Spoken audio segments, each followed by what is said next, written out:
আমি আপনাকে ভালোবাসি। এই তোমার বয়সটা কত? আপনার চেয়ে কম, কিন্তু নিজের জীবন সঙ্গী বাছাই করার মতো যথেষ্ট বয়স হয়েছে আমার। আমি অপরিপক্ক কিংবা ইচ্ছে পাকা নই। বেশ, তুমি তো নিশ্চয়ই স্টুডেন্ট, আমাকে বিয়ের পর খাওয়াবে কি?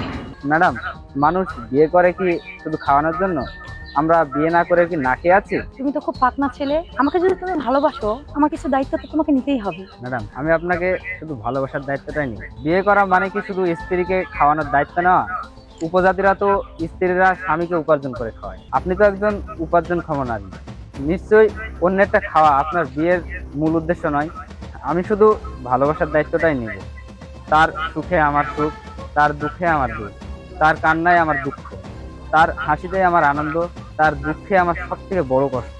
নিজের ভালোবাসার মানুষটাকে সবসময় ভালোবেসে আগলে রাখতে হয়। এরপরেও কি আমাকে আলাদা করে উল্লেখ করে দিতে হবে আপনার কি কি দায়িত্ব নেব? যাও, পড়াশোনায় মনোযোগ দাও। মাথায় যে ভালোবাসার পোকা ঢুকেছে সেটা আমাকে করতে দেয়নি। আচ্ছা রনি, মানুষের মন্তব্যে তো তোমার খারাপ লাগবে না? মন্তব্য কখনো গন্তব্যে পৌঁছাতে পারে না। সিনেল বাবুরে বাবুরে, কি অবস্থা রে!